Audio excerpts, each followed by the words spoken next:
मैं राजस्थान के मुख्यमंत्री जी का धन्यवाद करता हूं कि उनका मुझ पर इतना भरोसा है और लोकतंत्र में यही बहुत बड़ी ताकत है। उनकी राजनीतिक विचारधारा पार्टी अलग है, मेरी राजनीतिक विचारधारा पार्टी अलग है, लेकिन अशोक जी का मुझ पे जो भरोसा है। सुनो ना, मैं वो मम्मी जी की पुरानी गोल्ड ज्वेलरी नहीं पहनना चाहती। क्यों ना हम तनिष्क ज्वेलर्स चलें, जहां हमें पुरानी 22 कैरेट या ज्यादा की गोल्ड ज्वेलरी पर मिलेगी 100% exchange value. Visit Tanishq jewellers at India motor circle, Ajmer. TNC applied. अब परम आदरणीय प्रधानमंत्री जी से अनुरोध है कि वे अपने आशीर्वचनों से हम सबका मार्गदर्शन करें।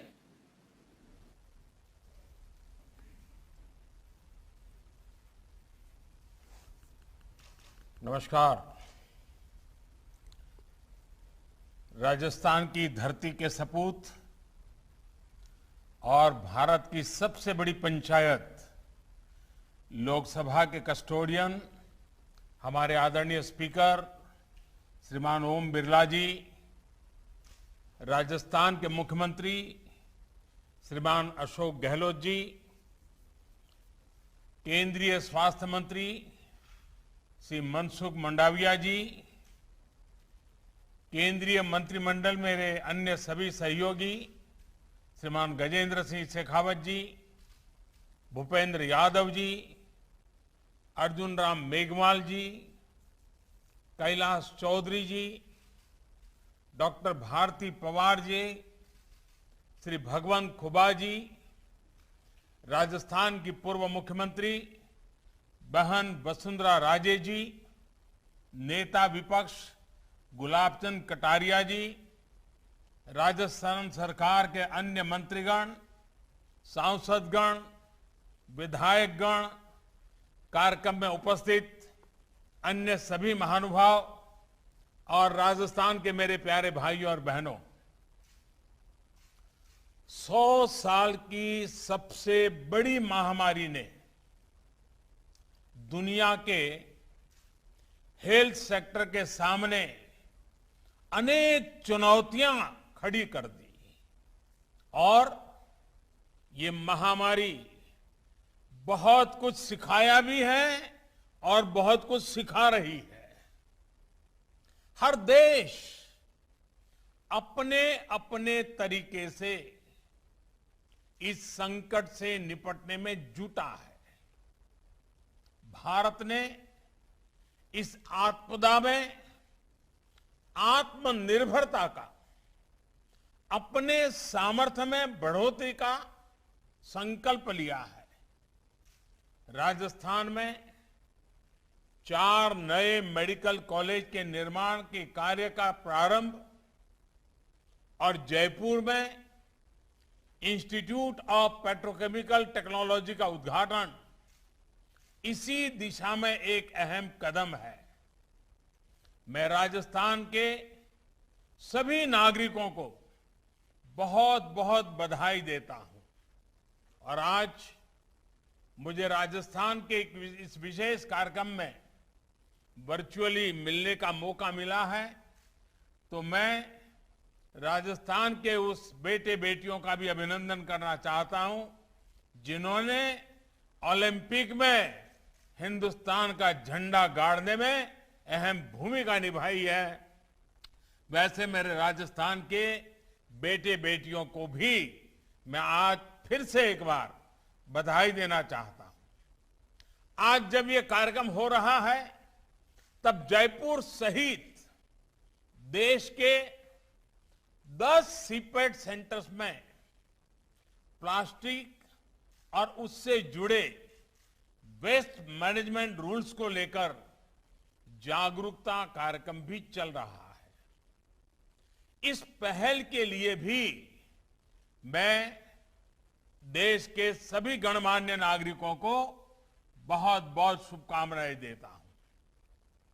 भाइयों और बहनों, साल 2014 के बाद से राजस्थान में 23 नए मेडिकल कॉलेजों के लिए केंद्र सरकार ने स्वीकृति दी थी। इनमें से 7 मेडिकल कॉलेज काम करना शुरू कर चुके हैं और आज बांसवाड़ा, सिरोही, हनुमानगढ़ और दौसा में नए मेडिकल कॉलेज के निर्माण की शुरुआत हुई है।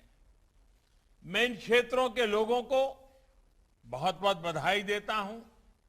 मैंने देखा है यहां के जो जनप्रतिनिधि रहे हैं, हमारे माननीय सांसद हैं, उनसे जब भी मुलाकात होती थी तो वो बताते थे कि मेडिकल कॉलेज बनने से कितना फायदा होगा। चाहे सांसद मेरे मित्र भाई कनकमल कटारा जी हो, हमारी सीनियर एमपी बहन जसकौर मीणा जी हो, मेरे बहुत पुराने साथी भाई निहाल चंद चौहान जी हो, या हमारे आधे गुजराती आधे राजस्थानी ऐसे भाई देवजी पटेल हो, आप सभी राजस्थान में मेडिकल इंफ्रा को लेकर काफी जागरूक रहे हैं। मुझे विश्वास है इन नए मेडिकल कॉलेज का निर्माण राज्य सरकार के सहयोग से समय पर पूरा होगा। साथियों, हम सभी ने देखा है कि कुछ दशक पहले देश की मेडिकल व्यवस्थाओं का क्या हाल था। 2001 में, आज से 20 साल पहले, जब मुझे गुजरात ने मुख्यमंत्री के तौर पर सेवा का अवसर दिया, तो हेल्थ सेक्टर की स्थिति वहां की भी बहुत चुनौतियों से भरी हुई थी। चाहे वो मेडिकल इंफ्रास्ट्रक्चर हो, मेडिकल शिक्षा हो, या फिर इलाज की सुविधाएं हो, हर पहलू पर तेजी से काम करने की जरूरत थी। हमने चुनौती को स्वीकारा और मिलकर स्थितियों को बदलने की कोशिश की। गुजरात में उस समय मुख्यमंत्री अमृतम योजना के तहत गरीब परिवारों को 2 लाख रुपए तक के मुफ्त इलाज की सुविधा शुरू की गई थी। गर्भवती महिलाओं को अस्पतालों में डिलीवरी के लिए चिरंजीवी योजना के तहत प्रोत्साहित किया गया, जिससे माताओं और बच्चों का जीवन बचाने में बहुत अधिक सफलता मिली। मेडिकल शिक्षा के मामले में भी बीते 2 दशकों के अथक प्रयासों से गुजरात ने मेडिकल सीटों में लगभग 6 गुना वृद्धि दर्ज की है। साथियों, मुख्यमंत्री के रूप में देश के हेल्थ सेक्टर की जो कमियां मुझे अनुभव होती थी, बीते 6-7 सालों से उनको दूर करने की निरंतर कोशिश की जा रही है। और हम सबको मालूम है, हमारा संविधान के तहत जो फेडरल स्ट्रक्चर की व्यवस्था है, उसमें हेल्थ ये राज्य का विषय है, राज्य की जिम्मेवारी है। लेकिन मैं राज्य का मुख्यमंत्री रहा लंबे समय तक, तो क्या कठिनाइयां हैं वो मुझे मालूम थी। तो मैंने भारत सरकार में आकर के, भले दायित्व राज्य का हो तो भी उसमें बहुत सारे काम करने चाहिए भारत सरकार ने, और उस दिशा में हमने प्रयास शुरू किया। हमारे यहां एक बड़ी समस्या ये थी कि देश का हेल्थ सिस्टम बहुत ही अधिक टुकड़ों में बटा हुआ था।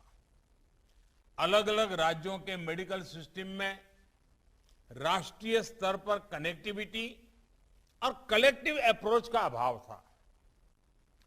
भारत जैसे देश में जहां बेहतर स्वास्थ्य सुविधाएं राज्य की राजधानियां या कुछ मेट्रो सिटी तक ही सीमित थी, जहां गरीब परिवार रोजगार के लिए एक राज्य से दूसरे राज्य जाते हैं, वहां राज्य की सीमाओं तक सिमटी स्वास्थ्य योजनाओं से बहुत लाभ नहीं हो पा रहा था।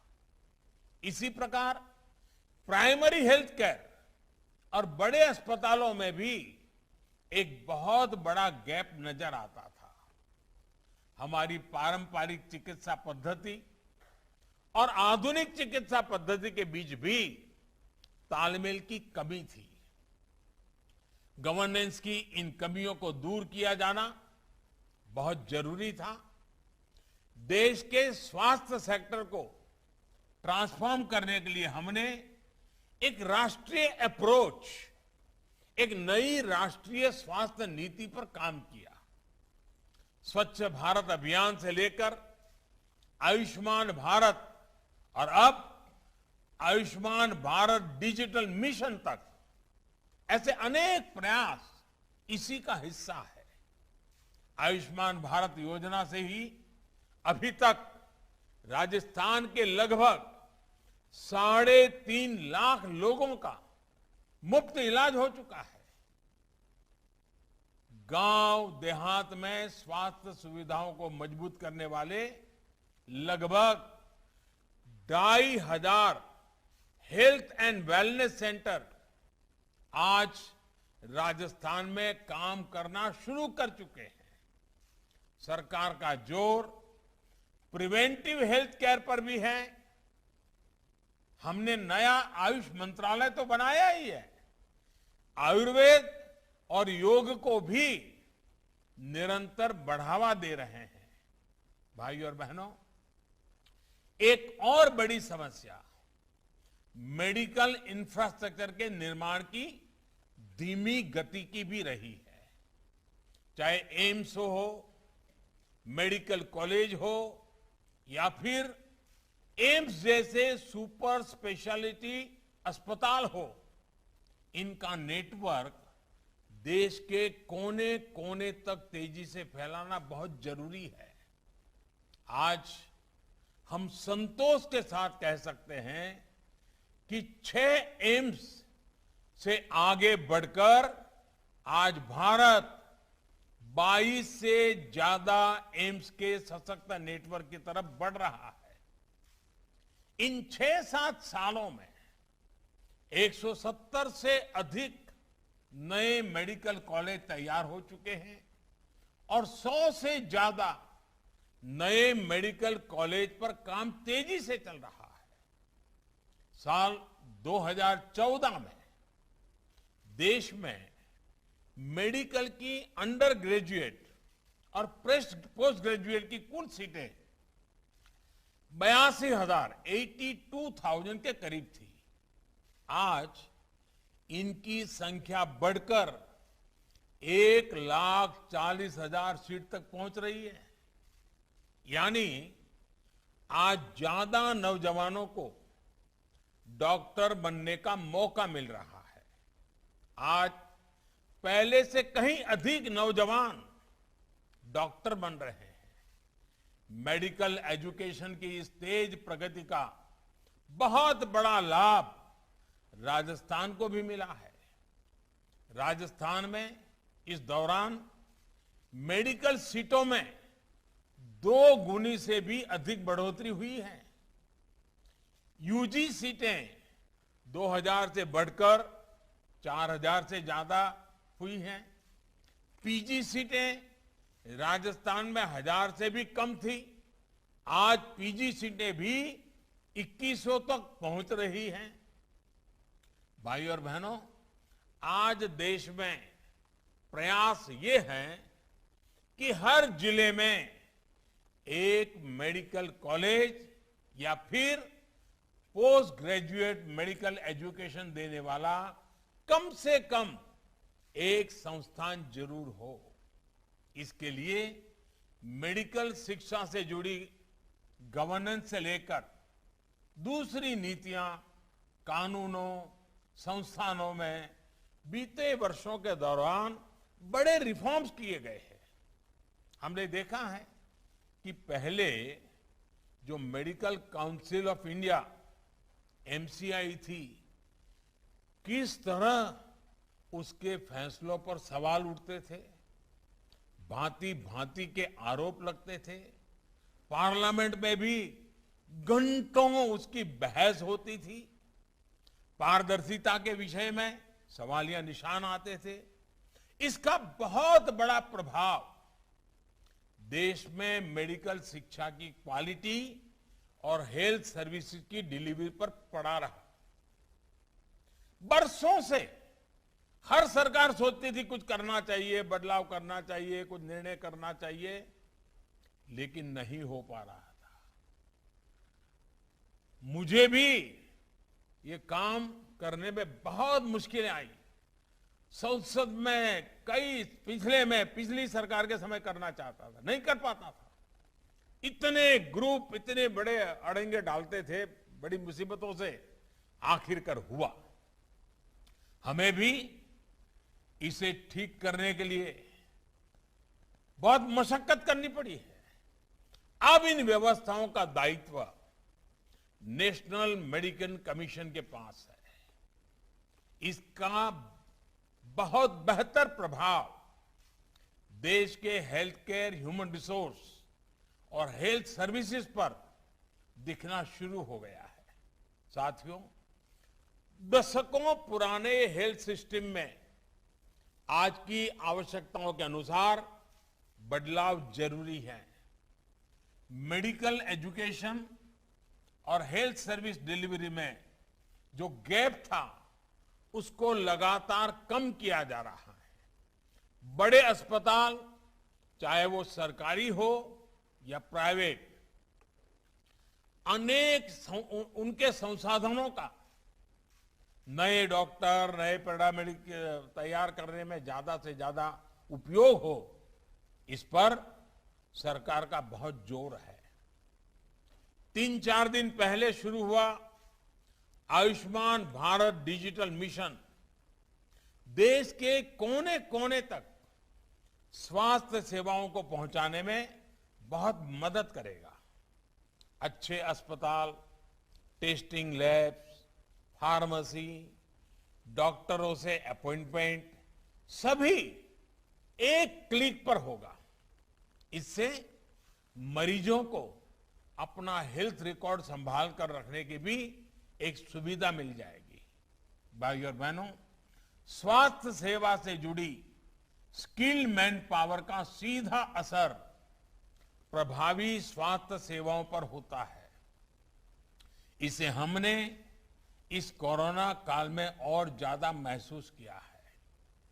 केंद्र सरकार के सबको वैक्सीन, मुफ्त वैक्सीन अभियान की सफलता इसी का प्रतिबिंब है। आज भारत में कोरोना वैक्सीन की 88 करोड़ से अधिक डोज लग चुकी है। राजस्थान में भी 5 करोड़ से अधिक वैक्सीन डोज लग चुकी है। हजारों सेंटर्स पर हमारे डॉक्टर्स, नर्सेज, मेडिकल स्टाफ लगातार वैक्सीनेशन करने में जुटे हैं। मेडिकल क्षेत्र में देश का ये सामर्थ्य हमें और बढ़ाना है। गांव और गरीब परिवारों से आने वाले युवाओं के लिए सिर्फ अंग्रेजी भाषा में मेडिकल और टेक्निकल एजुकेशन की पढ़ाई एक और बाधा रही है। अब नई राष्ट्रीय शिक्षा नीति के तहत हिंदी और दूसरी भारतीय भाषाओं में मेडिकल की पढ़ाई का भी मार्ग बना है। राजस्थान के गांव की गरीब परिवार की माताओं ने अपनी संतानों के लिए जो सपने देखे हैं, वो अब और आसानी से पूरे होंगे। गरीब का बेटा भी, गरीब की बेटी भी, जिसको अंग्रेजी स्कूल में पढ़ने का मौका नहीं मिला है, वो भी अब डॉक्टर बनकर के मानवता की सेवा करेगी। आवश्यक ये भी है कि मेडिकल शिक्षा से जुड़े अवसर समाज के हर हिस्से, हर वर्ग को समान रूप से मिले। मेडिकल शिक्षा में ओबीसी और आर्थिक रूप से कमजोर सामान्य वर्ग के युवाओं को आरक्षण देने के पीछे भी यही भावना है। साथियों, आजादी के इस अमृत काल में उच्च स्तर का कौशल न सिर्फ भारत की ताकत बढ़ाएगा, बल्कि आत्मनिर्भर भारत के संकल्प को सिद्ध करने में भी बड़ी भूमिका निभाएगा। सबसे तेजी से विकसित हो रहे उद्योगों में से एक पेट्रोकेमिकल इंडस्ट्री के लिए स्किल्ड मैन पावर आज की आवश्यकता है। राजस्थान का नया इंस्टीट्यूट ऑफ पेट्रोकेमिकल टेक्नोलॉजी इस क्षेत्र में हर साल सैकड़ों युवाओं को नई संभावनाओं से जोड़ेगा। पेट्रोकेमिकल्स का उपयोग आजकल एग्रीकल्चर, हेल्थ केयर और ऑटोमोबाइल इंडस्ट्री से लेकर जीवन के अनेक हिस्सों में बढ़ रहा है। इसलिए स्किल्ड युवाओं के लिए आने वाले वर्षों में रोजगार के अनेक अवसर बनने वाले हैं। साथियों, आज जब हम इस पेट्रोकेमिकल संस्थान का उद्घाटन कर रहे हैं तो मुझे 13-14 साल पहले के वो दिन भी याद आ रहे हैं जब गुजरात के मुख्यमंत्री के रूप में गुजरात में हमने पेट्रोलियम यूनिवर्सिटी के आइडिया पर काम शुरू किया था। तब कुछ लोग इस आइडिया पर हंसते थे कि आखिर इस यूनिवर्सिटी की जरूरत क्या है, यह क्या कर पाएगी, इसमें पढ़ने के लिए छात्र छात्राएं कहां से आएंगे। लेकिन हमने इस आइडिया को ड्रॉप नहीं किया। राजधानी गांधीनगर में जमीन तलाशी गई और फिर Pandit Deendayal petroleum university PDPU इसकी शुरुआत हुई। बहुत ही कम समय में PDPU ने दिखा दिया है कि उसका सामर्थ्य क्या है। पूरे देश के विद्यार्थियों में वहां पढ़ने की होड़ लग गई। अब इस यूनिवर्सिटी के विजन का और विस्तार हो चुका है। अब ये Pandit Deendayal energy university PDEU के रूप में जानी जाती है। इसी तरह के संस्थान अब भारत के युवाओं को क्लीन एनर्जी के लिए, इनोवेटिव सॉल्यूशंस के लिए आविष्कार का मार्ग दिखा रहे हैं, उनकी एक्सपर्टीज बढ़ा रहे हैं। साथियों, बाड़मेर में राजस्थान रिफाइनरी प्रोजेक्ट पर भी तेजी से काम जारी है। इस प्रोजेक्ट पर 70,000 करोड़ रुपए से ज्यादा का निवेश किया जा रहा है। इंस्टीट्यूट ऑफ पेट्रोकेमिकल टेक्नोलॉजी से पढ़कर निकलने वाले प्रोफेशनल्स के लिए ये प्रोजेक्ट बहुत से नए मौके बनाएगा। राजस्थान में जो सिटी गैस डिस्ट्रीब्यूशन का काम हो रहा है, उसमें भी युवाओं के लिए बहुत संभावनाएं हैं। 2014 तक राजस्थान के सिर्फ एक शहर में सिटी गैस डिस्ट्रीब्यूशन की मंजूरी थी। आज राजस्थान के 17 जिले सिटी गैस डिस्ट्रीब्यूशन नेटवर्क के लिए अधिकृत किए जा चुके हैं। आने वाले वर्षों में राज्य के हर जिले में पाइप से गैस पहुंचाने का नेटवर्क होगा। भाइयों और बहनों, राजस्थान का एक बड़ा हिस्सा रेगिस्तानी तो है ही, सीमावर्ती भी है। कठिन भौगोलिक परिस्थितियों के कारण हमारी माताएं बहनें बहुत सी चुनौतियों का सामना करती रही है। अनेक वर्षों तक मैं राजस्थान के दूर दराज के क्षेत्रों में आता जाता रहा। मैंने देखा है कि शौचालय, बिजली और गैस कनेक्शन के अभाव में माताओं बहनों को कितनी मुश्किलें आती थी। आज गरीब से गरीब के घर शौचालय, बिजली और गैस का कनेक्शन पहुंचने से जीवन बहुत आसान हुआ है। पीने का पानी तो राजस्थान में एक प्रकार से आए दिन माताओं बहनों के धैर्य की परीक्षा लेता है। आज जल जीवन मिशन के तहत राजस्थान के 21 लाख से अधिक परिवारों को पाइप से पानी पहुंचना शुरू हुआ है। हर घर जल अभियान राजस्थान की माताओं, बहनों, बेटियों के पैरों में जो सालों साल छाले पड़ते हैं, उन पर मरहम लगाने का एक छोटा पर ईमानदार प्रयास है। साथियों, राजस्थान का विकास भारत के विकास को भी गति देता है। जब राजस्थान के लोगों को गरीब की, मध्यम वर्ग की सहूलियत बढ़ती है, उनकी ईज ऑफ लिविंग बढ़ती है, तो मुझे भी संतोष होता है। बीते 6-7 वर्षों में केंद्र की आवास योजनाओं के माध्यम से राजस्थान में गरीबों के लिए 13 लाख से अधिक पक्के घर बनाए गए हैं। पीएम किसान सम्मान निधि के तहत राजस्थान के 74 लाख से ज्यादा किसान परिवारों के बैंक खाते में लगभग 11,000 करोड़ रुपए सीधे किसान के खाते में ट्रांसफर हुए हैं। प्रधानमंत्री फसल बीमा योजना के तहत राज्य के किसानों को 15,000 करोड़ रुपए से अधिक का क्लेम भी दिया गया है। साथियों, बॉर्डर स्टेट होने के नाते कनेक्टिविटी और बॉर्डर एरिया डेवलपमेंट को प्राथमिकता का लाभ भी राजस्थान को मिल रहा है। नेशनल हाईवे का निर्माण हो, नई रेलवे लाइनों का काम हो, सिटी गैस डिस्ट्रीब्यूशन हो, दर्जनों प्रोजेक्ट्स पर तेजी से काम जारी है।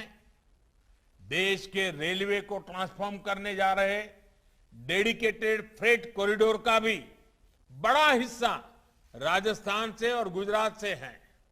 इसका काम भी नए रोजगार की अनेक संभावनाएं बना रहा है। भाइयों और बहनों, राजस्थान का सामर्थ्य पूरे देश को प्रेरणा देता है। हमें राजस्थान के सामर्थ्य को भी बढ़ाना है और देश को भी नई ऊंचाइयों पर पहुंचाना है। ये हम सबके प्रयास से ही संभव है। सबका प्रयास। ये आजादी के 75 वर्ष में हमने ये सबका मई प्रयास, इस मंत्र को लेकर के और ज्यादा ताकत से आगे बढ़ना है। भारत की आजादी का ये अमृत काल राजस्थान के विकास का भी स्वर्णिम काल बने, ये हमारी शुभकामनाएं हैं।